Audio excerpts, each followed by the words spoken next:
प्रदीप और अजय के पिताजी रोशनलाल गांव के अमीर व्यक्तियों में से एक थे। काफ़ी पुश्तैनी जमीन जायदाद उनके पास थी। किसी बात की कोई कमी नहीं थी। बहुत ही ऐश और ठाठ की ज़िंदगी जीते थे रोशनलाल जी और उनका परिवार।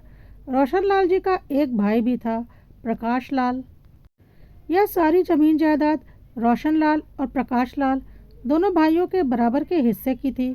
लेकिन रोशनलाल जी के भाई प्रकाश लाल जी की नौकरी शहर में लग गई थी और वह अपनी नौकरी करने चले गए थे और रोशनलाल जी गांव पर ही पिताजी की दुकान संभालने लगे थे।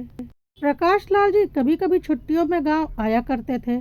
प्रकाश लाल जी और उनका परिवार शहर में ही रहता था, इसलिए रोशनलाल जी को ऐसा लगता था कि गांव की सारी ज़मीन जायदाद उनकी अपनी है और उन्होंने सारी ज़मीन जायदाद अपने कब्जे में कर रखी थी। उनके पिता की मृत्यु के बाद प्रकाश लाल जी ने रोशन लाल जी से कहा कि चलो भाई, अब ज़मीन जायदाद का बंटवारा कर लेते हैं। अब पिताजी तो रहे नहीं, तो रोशन लाल जी का कहना था कि कौन सा बंटवारा, तुम गांव छोड़कर शहर में बस चुके हो, तो यहाँ की ज़मीन जायदाद पर तुम्हारा कोई हक नहीं है। तुम अपने शहर जाओ, किसी ज़मीन जायदाद का कोई बंटवारा नहीं होगा। प्रकाश लाल जी ने बोला, यह तुम कैसी बातें कर रहे हो? इस ज़मीन पर हम दोनों का बराबर का हक है। लेकिन रोशन लाल जी लालच में अंधे हो चुके थे और उन्होंने साफ बंटवारा करने से इनकार कर दिया। प्रकाश लाल जी ने भी बोला कि वह अपने हक की ज़मीन तो लेकर ही रहेंगे, क्योंकि यह पुश्तैनी ज़मीन है और उनका इस पर बराबर का हक है। लेकिन रोशन लाल जी और प्रकाश लाल जी के पिताजी ने भी अपने भाई से यह ज़मीन बेईमानी करके अपने कब्जे में कर रखी थी और भाई को बहुत थोड़ा सा हिस्सा दिया था। और अब उनके दोनों बेटे इस ज़मीन के लिए लड़ाई कर रहे थे। आखिरकार लड़ाई का अंत इस तरह से हुआ कि रोशन लाल जी ने अपने भाई प्रकाश लाल जी की हत्या कर दी। प्रकाश लाल जी का पूरा परिवार बर्बाद हो गया। प्रकाश लाल जी की पत्नी अपने दो बच्चों के साथ शहर में अकेली रह गई। हालांकि उन्हें पति की नौकरी मिल गई, पर उनके पास हिम्मत नहीं थी कि वह जाकर गांव में अपने बच्चों के हक की ज़मीन के लिए लड़ाई करें, क्योंकि पति को तो वह पहले ही खो चुकी थी। इधर रोशनलाल जी कुछ दिन कोर्ट कचहरी के चक्कर काटने के बाद अब आराम से जमानत पर रिहा थे और भाई के हत्या का केस कोर्ट में सालों से चल रहा था, जिसका ना कोई फैसला आया था और ना ही आने वाला था, क्योंकि प्रकाश लाल जी की पत्नी कोई इंटरेस्ट ही नहीं दिखाती थी। इसलिए रोशन लाल जी बहुत खुश थे कि उन्होंने सारी ज़मीन अकेले रख ली।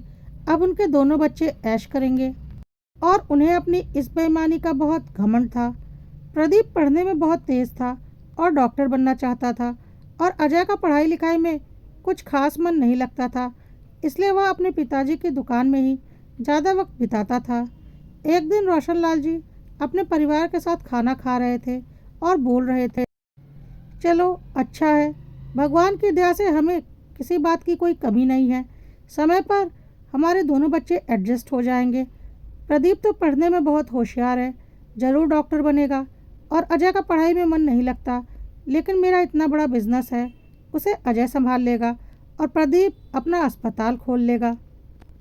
ज़मीन जायदाद की कोई कमी तो है नहीं, अस्पताल खोलने के लिए अच्छी खासी रकम का इंतज़ाम हो जाएगा और बाकी अजय के लिए रहेगा। इस पर अजय ने बोला, ऐसे कैसे पिताजी? प्रदीप बाहर जाएगा पढ़ने के लिए और वह पढ़ाई लिखाई करके डॉक्टर बनेगा और मैं यहाँ गांव में रहूँगा। तो आपने यह कैसे सोच लिया कि मैं यह गांव की ज़मीन बेचकर प्रदीप को देने दूंगा? सवाल ही नहीं उठता। वह शहर जाए, डॉक्टर बने, जो करना है करे, पर इस ज़मीन का थोड़ा सा भी हिस्सा मैं उसे नहीं बेचने दूंगा। यह सारी ज़मीन मेरी है और मेरी ही रहेगी। इस पर रोशन लाल जी ने बोला, यह तुम कैसी बातें कर रहे हो बेटा? इस ज़मीन पर दोनों भाइयों का बराबर का हक बनता है, तो यह दोनों भाइयों में बराबर बराबर बटेगी। तुम्हारे बोल देने से ऐसा थोड़ी ना हो जाएगा कि सारी ज़मीन तुम अकेले रख लो। इस पर अजय ने बोला, अरे पापा, बोल देने से नहीं होगा तो क्या? प्रदीप चुपचाप अपने शहर में रहे और अपनी डॉक्टरगिरी करे, मुझे उससे क्या लेना देना। लेकिन अगर ज़मीन जायदाद के मामले में मुझसे बंटवारा करने आया तो मुझसे बुरा कोई नहीं होगा। फिर तो वही होगा जैसे प्रकाश चाचा को आपने सबक सिखाया और वह भगवान को प्यारा हो गए, वैसे ही मुझे भी प्रदीप को सबक सिखाना पड़ेगा, क्योंकि ज़मीन तो मैं बंटने नहीं दूंगा और सारी ज़मीन मैं अकेला ही रखूंगा। इस पर प्रदीप ने बोला, अच्छा, तेरी इतनी हिम्मत?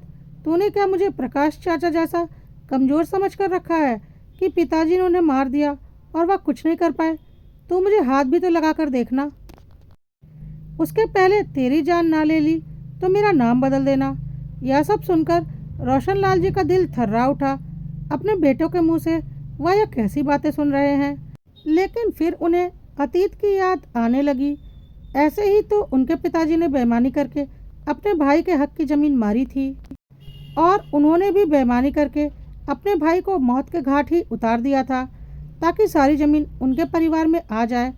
तो अब उनके बेटे भी यही करने की सोच रहे हैं, तो इसमें गलत क्या है? आखिर उन्होंने भी तो अपने भाई के साथ यह सब कुछ किया ही था। अब तो रोशनलाल का कलेजा कांप उठा और उन्हें लगा कि उनके दोनों बेटे कहीं एक दूसरे की जान ही ना ले लें इस जमीन जायदाद के लालच में। और आज उन्हें अपनी सारी गलतियों का एहसास भी हो रहा था। रोशनलाल जी ने दोनों बेटों को डांटा और बोला, आज तुम लोगों के इस लड़ाई की वजह से मेरी आंखें खुल गई और मुझे समझ में आ गया कि बेईमानी का धन कभी हजम नहीं होता। मेरे लालच और मेरे पिताजी के लालच ने मुझे और तेरे चाचा जी को दुश्मन बना दिया और मेरे लालच ने तुम दोनों भाइयों को भी दुश्मन बना दिया। लेकिन अब और नहीं, मैं अपनी आंखों के सामने अपने दोनों बेटों को एक दूसरे की जान लेते हुए नहीं देख सकता। इसलिए अब सही बंटवारा होगा। मैं जो गलती कर चुका हूँ वह तो कर चुका हूँ, लेकिन अब इस जमीन में से प्रकाश लाल के परिवार को उनका बराबर का हिस्सा मिलेगा और मैं उन्हें उनका हिस्सा दूंगा। और उसके बाद बची हुई जमीन जायदाद में तुम दोनों भाइयों का बराबर का हिस्सा होगा। लेकिन रोशनलाल जी ने यह फैसला लेने में बहुत देर कर दी थी। प्रदीप और अजय अब काफ़ी बड़े हो चुके थे और लालच उनके अंदर घर कर चुका था। उन्होंने बोला, पिताजी, आपने बोल दिया और हमने मान लिया। कोई ज़मीन जायदाद नहीं बटेगी, यह सारी ज़मीन तो हमारी ही रहेगी। प्रदीप ने बोला, हमारी नहीं, मेरी। तो अजय ने बोला, तेरी नहीं, मेरी। और दोनों उसी वक्त एक दूसरे से हाथापाई करने लगे। रोशनलाल जी ने दोनों को छुड़ाने की कोशिश की तो उन्होंने अपने लड़ाई झगड़े में अपने पिताजी को लाठी उठाकर उनके सिर पर मार दिया और रोशनलाल जी का जीवन वहीं समाप्त हो गया। लेकिन उसके बाद भी दोनों भाइयों की लड़ाई खत्म नहीं हो रही थी। गांव वालों ने आकर उन्हें छुड़ाया। रोशनलाल जी की पत्नी अपना सिर पीट पीट कर रो रही थी कि यह क्या हो गया। जमीन जायदाद के लालच में भाई ने भाई की जान ले ली और आज दो बेटों ने अपने पिता की ही जान ले ली। आखिर क्या मिला इस लालच से? जमीन तो वहीं की वहीं है। थोड़ी देर में पुलिस भी आ गई और रोशनलाल जी के दोनों बेटों को पकड़ कर ले गई। रोशनलाल जी की पत्नी रोती चीखती अकेली रह गई। पति की जान जा चुकी थी और दोनों बेटे अपने बाप की हत्या के इल्ज़ाम में जेल जा चुके थे।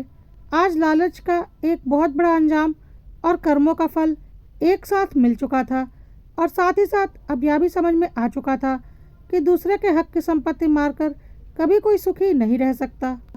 जो उनके पति ने अपने भाई के साथ किया, आज उनके दोनों बेटे एक दूसरे के साथ करने को तैयार थे। सब कुछ खत्म हो चुका था और ज़मीन आज भी वहीं की वहीं थी।